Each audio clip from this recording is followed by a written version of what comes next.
تكون يعني مش افضل موقف بالنسبه لك انك تظهر في الاعلام؟ شوف سيادتك، انا جيت لسببين.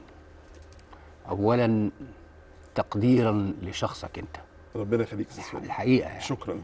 بجد يعني. وانا اشعر دايما انك رجل اعلام متميز الحمد لله من زمان. الحمد لله. وانا متتبعك، بس الحمد عمري ما قلت عنك انك مثير للجدل ولا حاجه. حتى وانت بتشتغل في الام بي سي. لا لا لا لا، انا مثير للجدل برضه. لا لا لا، بس بطريقه تانية. لا، ما انا هقول لسيادتك. السبب الثاني ان انا شخصيا مقل جدا وحريص على ان انا يعني ما اظهرش في وسائل الاعلام المختلفه ولا اقول تصريحات ولا حاجه بقدر الامكان. ودايما بشترط زي ما قلت لسيادتك امبارح او اول امبارح انه لا نتناول ابدا اي قضيه مطروحه على القضاء. طبعا.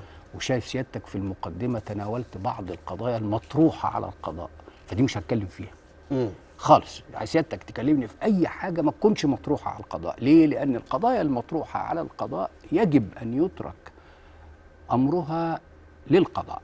ما يصحش ان الاعلام يتدخل فيها، ودي جريمه كمان زي ما بقول لسيادتك، فيها شبهه التاثير. تمام.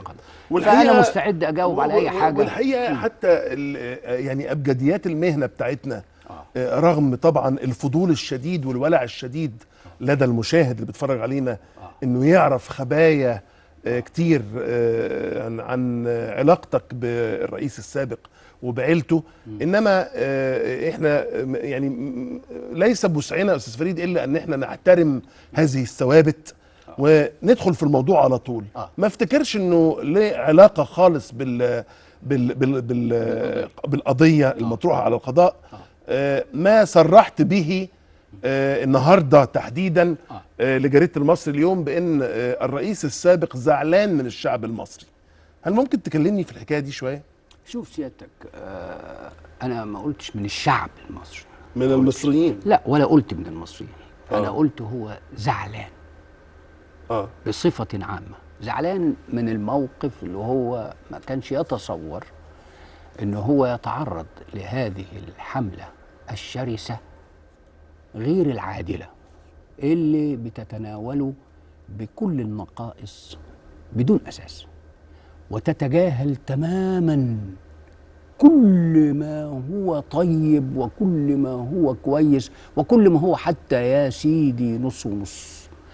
خلاص ما بقاش فيه غير نقائص نقائص نقائص نقائص.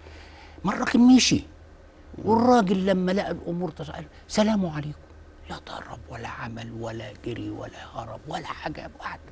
قوم اتهموه كمان على عيني وراسي. مين اللي هيفصل في هذا الاتهام؟ القضاء.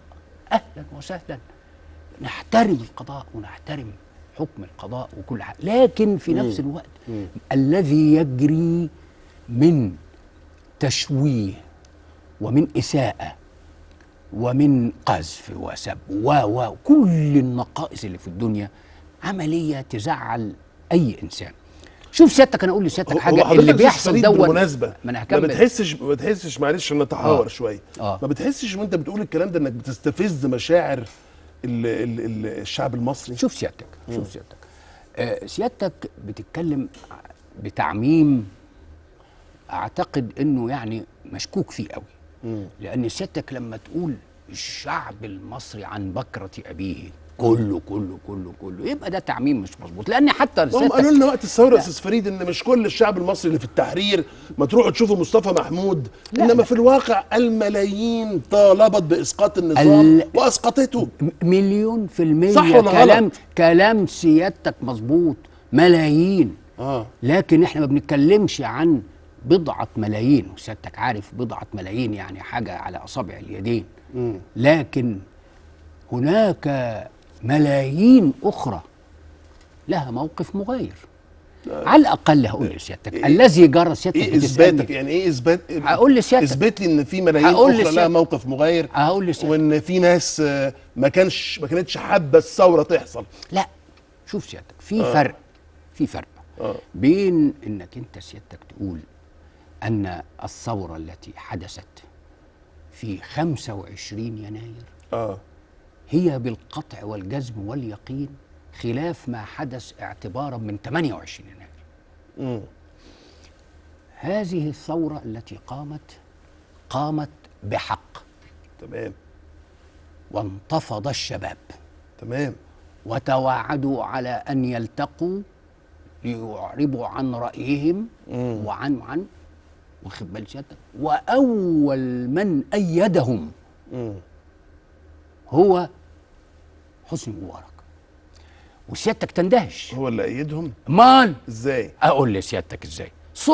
صدفة أنا أصلي كنت بجهز شوية رئيس حاجات. مبارك أيد الثوار مال اللي بيطالبوا بخلعه؟ مال ازاي بس؟ ما أنا هقول لك ازاي. مش سألتني السؤال؟ لا بس أجاوب بقى سيادتك. طبعا أجاوب سيادتك. طبعا. أنت سيادتك مش مطلوب غير إن سيادتك ترجع للخطابات اللي ألقاها، الكلمات اللي ألقاها أساساً. إنه قال لقد تابعت أولاً بأول، وكانت تعليماتي تشدد على إتاحة الفرصة أمامها للتعبير عن آراء المواطنين ومطالبهم إلى آخره. وبعدين احنا حافظين الخطابات دي.